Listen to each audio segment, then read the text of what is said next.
Hello everyone, in this video I'm going to show you how can you add or how can you create a convert a video effect in CapCut.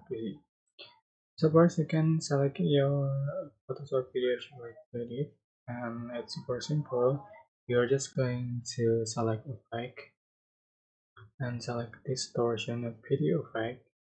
You can find solution, but this is pro effect. You have to join properties to be able to use this effect. So you can add to the track and support reference line.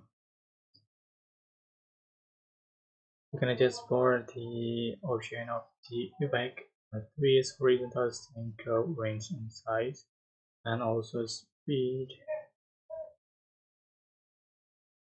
You can see for the final result, or you can put effect. That's it.